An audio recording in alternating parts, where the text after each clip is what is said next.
Encounter with the man in black on a dark road. I was living in a college town in East Texas during the late 80s.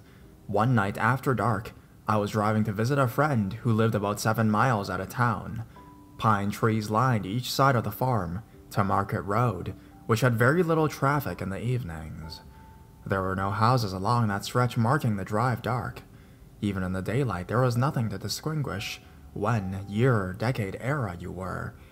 I was surprised that night to see headlights coming towards me in the darkness. Even more surprising was the car that was moving very slowly and was weaving back and forth over the center lane. I quickly pulled over to the shoulder, thinking that that would be the best way to avoid an accident if the driver was drunk or something. My headlights lit upon a black early 60s Buick, 4-door, and to my amazement, it pulled over on the opposite shoulder, almost parallel with my truck. The Buick's dash lights allowed me to see the silhouette of a man in a hat. Not a cowboy hat, but the type of hat that men wore in the 60s all over the country. I kept watching to see if he was in some sort of distress or needed assistance, but he didn't move. He just sat there staring straight ahead. I probably should have been more concerned for my safety, but I felt compelled to check on him. I got out of the truck and walked across the road and stopped a few feet from his car and forward of his door. He was a thin older man, dressed in a black suit and narrow black tie. The dash lights made his skin look a dull green color. He was wearing sunglasses. He sat with his hands on the steering wheel and hadn't looked over at me once. His window was rolled up, so I asked if he was okay in a louder voice that seemed to be absorbed by the surrounding trees. He kept staring straight ahead. I knocked on his window, no response. I rapped harder on the window and asked even louder if he was okay. No response, not a movement. Nothing. The hair prickled on the back of my neck and I slowly stepped backwards towards my truck, watching for movement of any kind in the car. As soon as my butt hit the side of the truck, I jumped inside and locked the door and continued to watch him for a few minutes. Nothing. I shifted into drive and rolled slowly back onto the road. As I continued watching through my side mirror, the Buick remained in place and I sped away. Upon arriving at my friend's house, I left the truck running and literally pulled her out of the house. As I explained, we need to go check on someone on the road. I sped back down the road towards where I had left him. I ended up driving all the way back into town looking for him, but there was nothing. I have no idea who or what I saw. A man in black? MIB type? A lost soul driving through, never moving on? Or maybe just a senile old man out for a drive in his well-kept classic car. What do you think?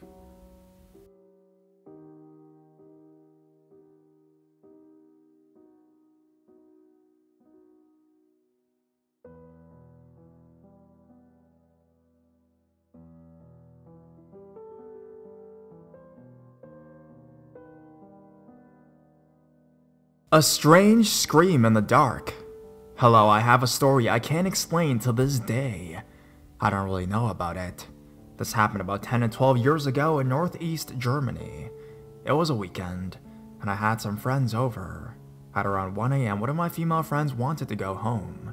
We lived in a small town, 60 to 70k people in different parts of the town. I lived in the east city, she was in the south. There was a small gap of forest between both parts, the shortest way without a car.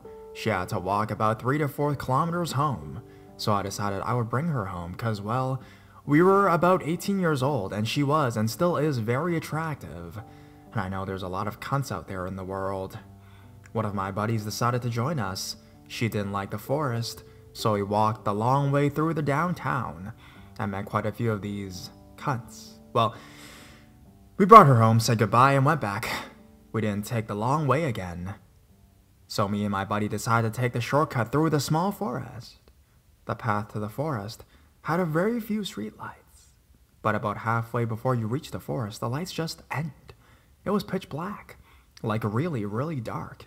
We didn't notice this earlier. We just realized it when we suddenly were in almost absolute darkness. We could see about 1 or 2 meters ahead, but that's it. But well, we didn't think about it and just continued on our way back. Our mood was still good because the day, evening, night was great so far, and some friends were still waiting and partying at my place. Plus, we didn't really get scared that easily. We've been almost at the forest, maybe 500 meters, when we suddenly hear a scream. Nothing we heard before, nothing we heard ever again after this day. It sounded like someone teach their circular saw how to sing in a death metal band, a high-pitched voice, wielded together with a deep growl. It screamed something like, "Yeah!" It didn't sound human or even close to that. It was loud, but relatively far away. We froze immediately. We didn't move. We didn't say anything. The scream was at least 100 to 200 meters away. From what we could tell at the moment, it was still pitch black outside. We didn't see anything further away than 1 or 2 meters. We looked at each other, dead silent. A few seconds later, the same exact scream, just way, way louder. It was like the source of sound moved from 100 and 200 meter distance to 5 meters in a matter of seconds. We didn't wait any longer. We both ran for our lives. We didn't look back. We just ran. We reached the first street lamp on the path, but it wasn't lit. I am not sure if it was lit when we passed it the first time, though. We kept running, then the next lamp was lit, but we didn't stop. We ran and ran until we finally reached the road. We didn't stop moving, but stopped running. As we walked away from the path that leads to the forest, we suddenly felt better, like way better, as if we had carried a rock on our back and we dropped it. We were so scared at this time, we only used the biggest and brightest roads until we arrived back at my place. We didn't talk about it with anyone else until months later. My friend told me that when we first heard that scream, he just kind of froze. Not like something or someone is physically or forcefully stopping him from moving, more like the body said, "Nope, turn around." I felt the same. We didn't even say something like huh or fuck or anything. We were just silent until the moment we stopped running and started walking. After all these years, I've told this story a lot of times, and nobody could give me a satisfying explanation. People show me bird screams and sounds from other animals, machines, weather phenomenons, and so on, but nothing was even close. Most people would just insist it was an animal, though I can tell you it wasn't. We've been in that small forest hundreds of times before, even at night, and never seen anything suspicious. But I can tell you that night was the last time I ever set foot in that nightmare made of trees. Sometimes I thought maybe the scream actually was something supernatural, and just wanted us to go away or to warn us, and we just escaped a much worse fate because of it. I don't know. The forest might or might not have a history, I don't know. I just know that sometime in the 80s, a woman disappeared there, and was later found deeper in the forest, stabbed. I usually don't really believe in paranormal stuff, but this story still makes me think. I don't really think anyone will ever have a convincing explanation, but still, maybe anyone has experienced something similar to this, heard that sound too, or something like that. Thanks for reading.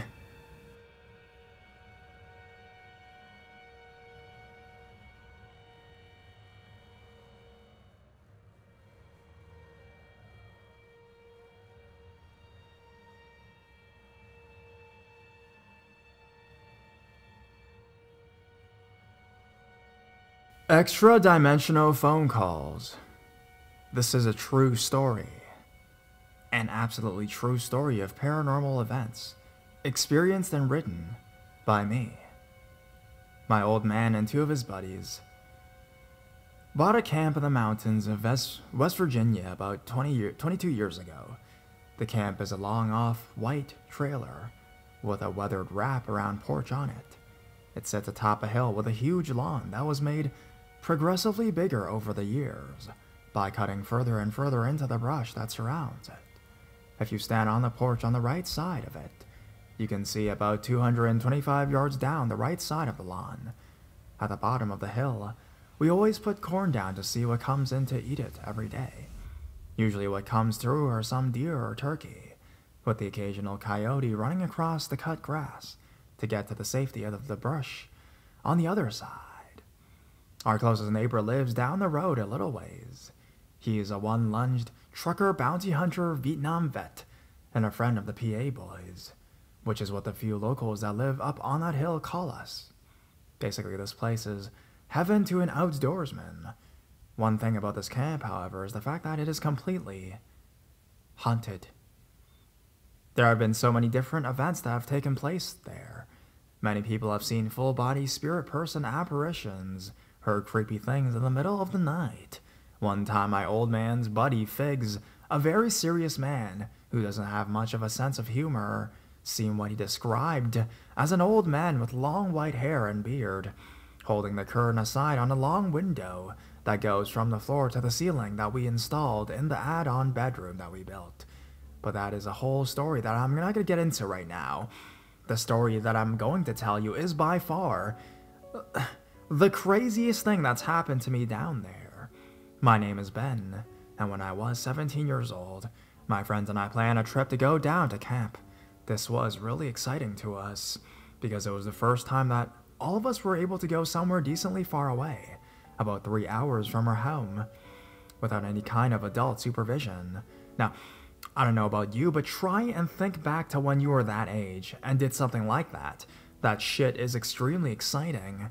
There were 9 of us all together, if you hadn't already guessed it. Among the most important items that we packed for our weekend down there were multiple cases of beer. We were ready to have a damn good time. We got there on a Friday afternoon, had a few beers, played some games, and put a couple nice big chickens in the roaster for dinner. That night, after we ate those 2 chickens and all the other side dishes we made with them, drinking beers wasn't really high on our priority list anymore. We were way too full, so we decided to just chill the rest of the night and watch a movie. One of the greatest things about camp, in my opinion, was that it was comfortable. It is a hunting camp, but unlike most other hunting camps I've been to, ours has an indoor bathroom, air conditioning, full plumbing from a well, and best of all, satellite TV. While everyone found their places on one of the 2 love seats or the full couch in the living room to watch a movie, my buddy Bryson and I took care of cleaning up the mess that was made from dinner. We all had cell phones, but they weren't very good. Nothing like they are now. We pretty much all had that blocky dark blue Nokia phone with Snake on it. This was before text messages were even a thing. I mean, we were able to send a message with those phones, but we all thought that it was like the stupidest idea that anyone has ever come up with. We were like, why the hell would someone type out a message on a phone when you can just call the number and talk to the person? It made no sense to us, go figure. Anyways, the reason I am telling you about our phones is because they played a huge role in the extremely strange events that were about to occur that night. Back then, we still had a landline down there in the kitchen. You know, one of those phones that you hang on the wall that had the long curly cord on it, making it as portable as one could make a phone that's stuck to a wall, you know. While Bryson and I were cleaning in there, the phone rang, figuring it was either my dad or Bryson's dad, another one of the owners of the camp. I picked it up. "Hello?" I said, as I put the phone to my ear. Nothing. "Hello?" Nothing. I figured it was a bad connection or something, and hung it up, thinking that they would just call back when they were in a better place to call. Less than a minute later, it rang again. "Hello?" Again, no answer. "Hello, I can't hear you. If you can hear me, hello?" No answer. But this time I was listening a lot closer. I could hear something, but didn't know what it was. It's actually kind of hard to explain it, really. I could hear kind of like a hollow sound, and something that was almost like breathing. It was strange, but it definitely felt like there was somebody on the line that just wasn't answering me back. I hung up the phone. About a minute later, it rang again. Same situation, same hollow sounds. Hung it up. Another minute goes by, same situation, hung up, and again, and again, and again. All in about minute intervals. We were all getting a little spooked out at this point. I decided to call the operator to see if there was something we could do to figure out who it was that was calling us. Bryson had already called both my dad and his dad out on the porch with a cell phone to see if it was maybe one of them trying to get a hold of us. The only place he could use a cell phone there at the time was to go to the end of the porch on the right side, where we can see down to the corn pile. He was able to get a hold of both of them, and both denied calling.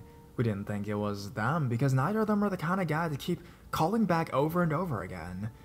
But we had to cross out that possibility. I talked to the operator and filled her in about what was going on. I told her there was a bunch of guys between the ages of 15 and 17, and that we were in the mountains with no one around us, really for miles. I told her that we wanted to make sure that it wasn't someone calling us, that was somewhere close to our camp, just for safety's sakes. She said that they would have to call again 3 times for them to able to triangulate the call. I told her that shouldn't be a problem, with the amount of times they had already called. I hung up the phone and waited, just like clockwork. About a minute later, the phone rang again. Same set of circumstances. I hung up and another minute went by. It rang again. I hung it up and waited for the next one. As soon as the 3rd call was made, I planned on calling the operator right back to see what they come up with. While I was waiting for that 3rd call, I heard my cell phone start ringing. This took me by surprise, since I had no service inside the camp. None of us had any service inside the camp. I picked it up and looked at the screen to see who was calling. It said unavailable. I answered it. Hello? To my amazement, I heard that same hollow sound and that same weird breathing type sound that I had been hearing on the landline every single time. I couldn't believe what was happening, just for the simple fact that I had literally no service whatsoever inside. It then hit me that was supposed to be the 3rd call, to triangulate the caller. That was no longer happening. It was as if the caller knew what we were trying to do. In disbelief and amazement, I hung up. I didn't have much time to think about what just happened, though. While my thumb was still on the end button, I heard another phone ringing, not mine, not the camp landline, but my friend, Bryson, who was standing in the kitchen right next to me. I looked at him wide-eyed as he stared at his phone with his mouth agape and his own eyes as wide as saucers. The name on the caller ID was also reading unavailable. His spooked, questioning look turned from one of question to one of anger. He answered the call. Yo, who the fuck is this? Fucking pussy can't say anything back, scared ass bitch! He not so calmly yelled, fucking say something, bitch! Bryson hung up. He looked at me as I stood there with my hands out to my side. Body language for what the fuck are you doing, cuz? I advised him that even if it was someone that was trying to fuck with us, that I just gave them the W. I'm sure that's the reaction that they were trying to coax out of us. At this point, that actually could have been somebody trying to get a rise out of us. The only phones that rang were the camp phones, Bryson's and mine. These would be the only 3 numbers that would have been called if someone was trying to spook or piss us off. This was my only route to somehow try to rationalize what was happening. The call that would have been able to triangulate wherever these calls were coming from. There were a good 8 or 9 calls to the landline before mine rang, switching to mine only on the call that would have hopefully found this person out.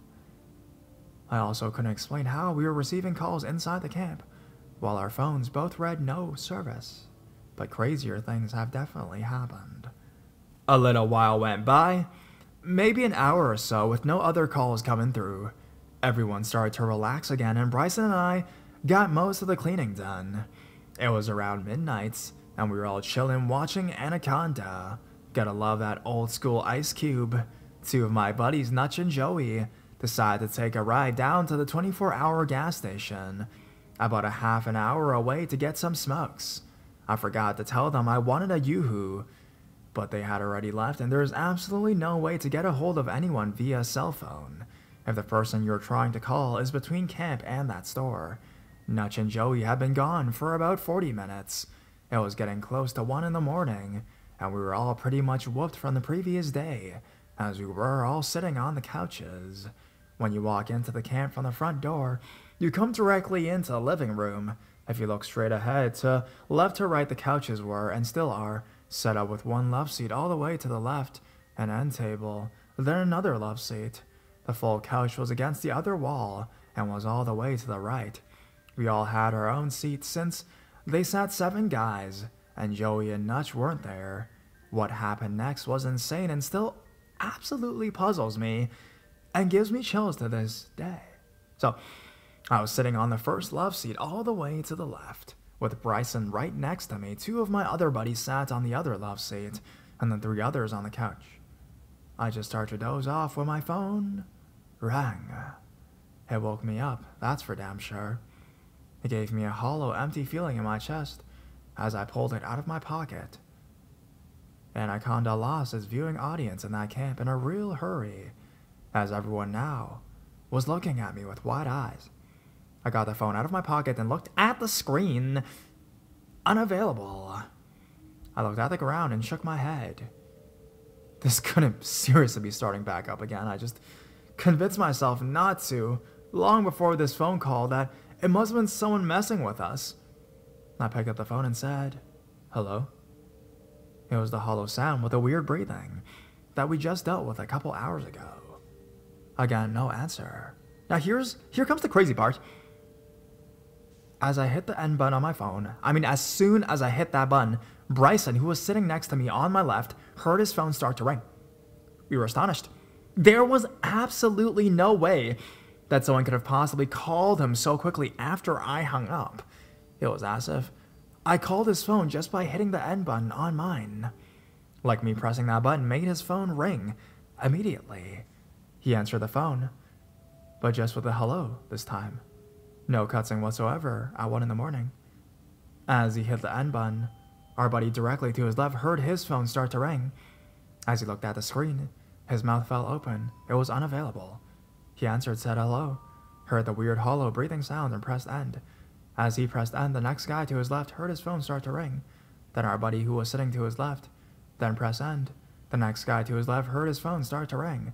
Then our buddy who was sitting to his left, then our buddy sitting next to him on his left, and finally after he hit end on his phone, the last one of us on the couch had his cell phone ring.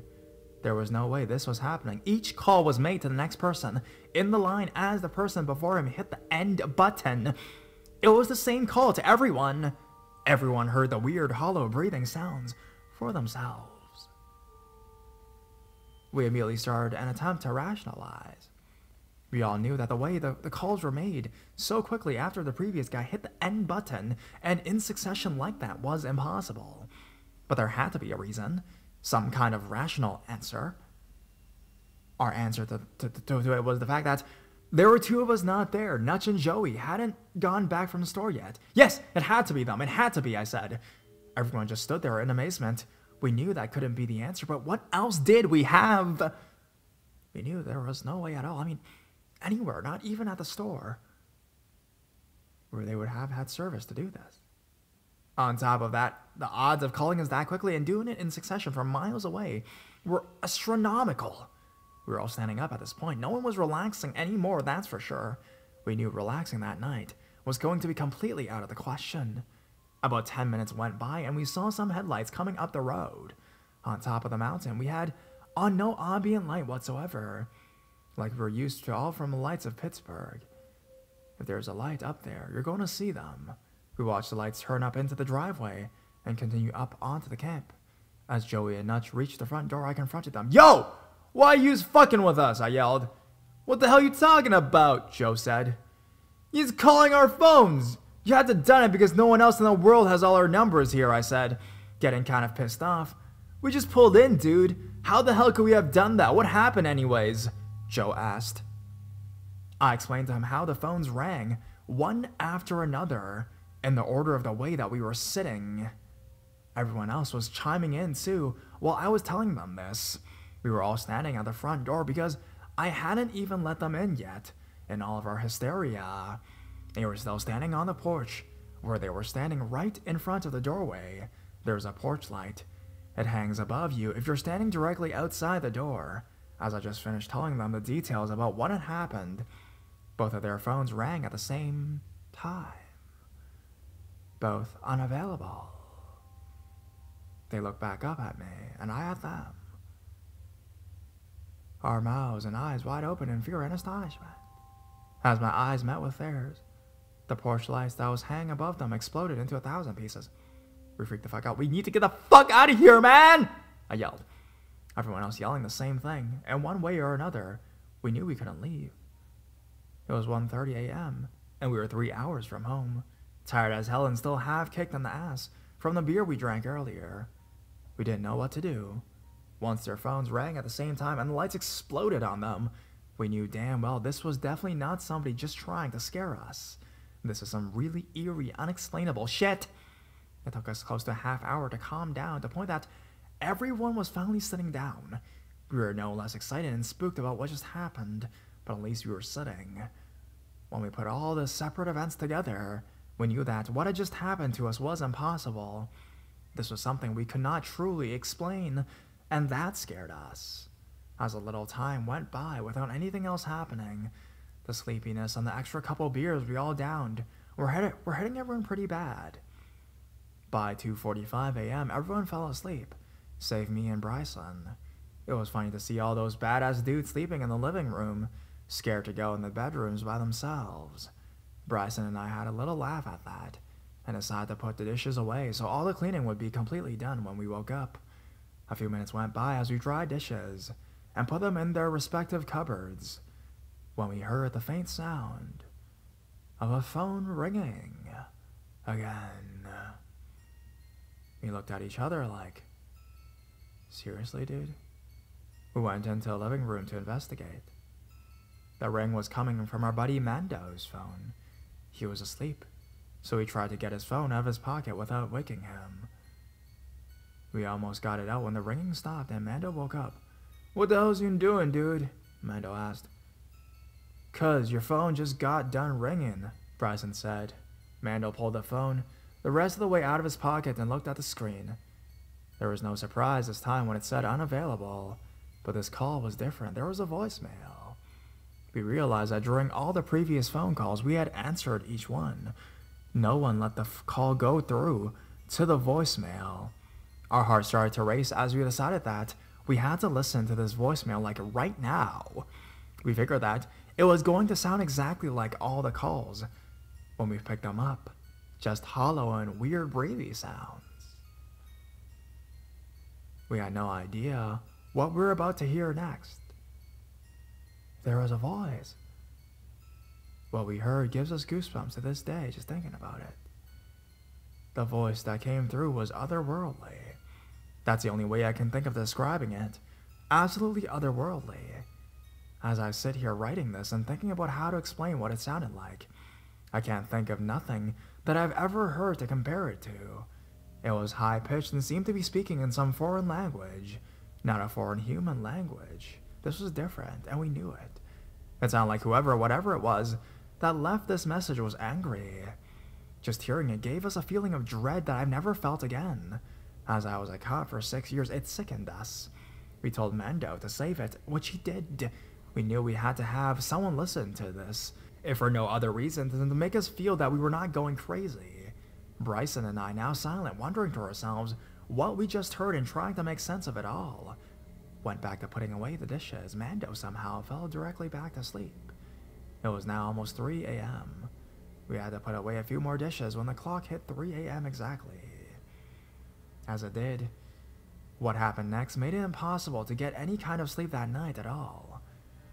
At exactly 3 a.m., we felt what I can only describe as a small shockwave shoot through the camp. Bryson and I could feel the floor vibrate. At the same time that the shockwave went through, a massive bright blue light lit up entirely of our yard and some of the woods on the other side of the dirt road. We both stood there looking at each other with our hands out to our sides as if we were on a surfboard trying to balance ourselves. The light looked as if a huge transformer had exploded. We knew this to be impossible though, since there weren't any electrical lines running up the road. Hell, there's hardly anyone even living up here in this period. If a transformer had blown, we would have no electricity, and that's a fact. While we were still balancing on the kitchen floor, it happened again. This time I was already looking out the window in front of the sink. The light seemed to stay on this time for a good 5 or 6 seconds. It was lighting everything up in a brilliant blue, electrical neon type light. I had no idea what I was witnessing. There even seemed to be little sparkling glitter type things floating throughout the yard. What was I seeing? Bryson and I were in absolute amazement.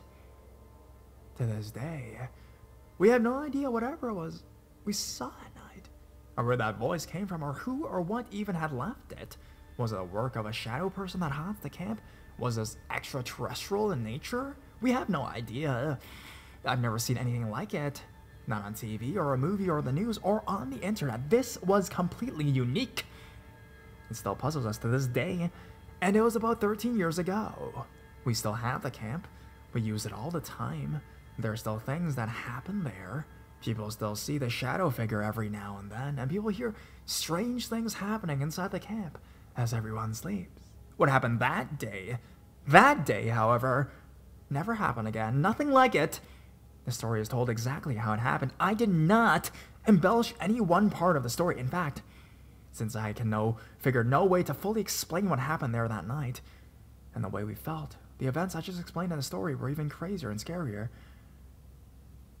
and more amazing that I can even put down onto the paper. There's definitely way more stuff out there that mankind has no idea about. That night proved it for me.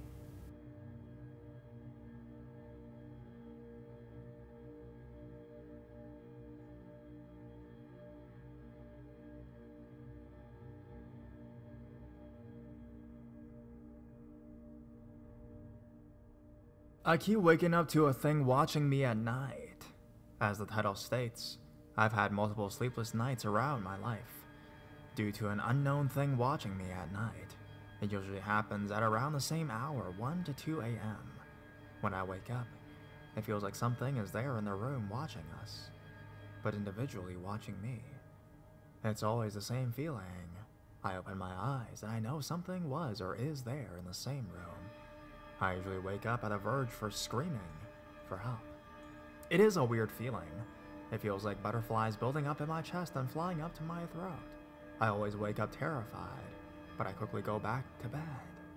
This incident has happened to me throughout my entire life.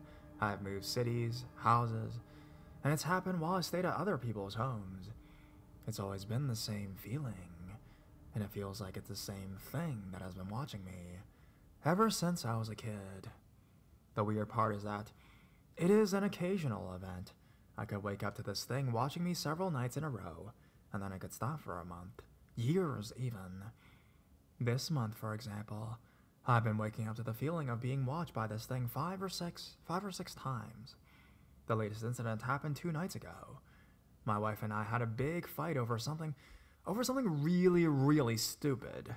You know, the kind of argument that starts over little shit, but in reality, you're just getting back at your significant other for bigger stuff that you let go in different occasions. That night, once we got tired of screaming and cursing at each other, I ended up sleeping in the living room. I was so tired and angry that I just fell asleep immediately. However, I remember waking up to the feeling of being watched by this thing, but I just let it go and quickly went back to sleep. Well, my wife told me the following day genuinely freaked me out. She told me that she went to the living room for round 2, and she saw me sitting on the couch. She said that I turned my head to her and I gave her the angriest, ugliest, evilest look I've ever given her in the dozen or so years that we have been together. And for the first time in our life together, she felt legitimately scared of me. She felt so frightened that she decided to go back to her bedroom and lock herself in there. She then told me that shortly after she locked herself in our bedroom, I screamed, "What do you want?" But she didn't dare to answer me back. A few minutes after I had shouted that, she said, I started moaning and crying, just as if I turned into someone else and someone was torturing me. And she just assumed that I was having a nightmare of some kind. The most unsettling thing about this whole ordeal is that I don't recall sitting on the couch. I don't remember screaming. I don't remember having nightmares. I know what this thing is, and I don't even know if it's evil or if I just wake up startled because I don't know what it is. All I know is that this thing has been watching me for at least a decade and a half. The first time I stayed at my in-laws' house, I felt the thing watching over me from across a room. Several years ago, I woke up to the thing grabbing my lower back while I was asleep. About a year and a half ago, my wife and I were sleeping over at a friend's house, and I felt the thing watching me by the side of our friend's bed. I've toyed with the idea that it might be in my head, I might be schizophrenic, or it might be like stress-related or something. The only thing that throws me off is that my wife has had nightmares, or she has seen the thing. One night, she freaked the hell out of me because I had a bad dream about a small shadow floating above my body, and about 30 seconds after I woke up startled, she woke up frightened too and immediately hugged me. She told me she had a nightmare where she saw a shadow dancing and floating over my body. This is the first time sharing these experiences with anyone. This is real. I don't know if it's paranormal or not, but I'm not making it up. I'm not really looking for help. I don't think I'm in danger, because if I was, something would have happened to me already.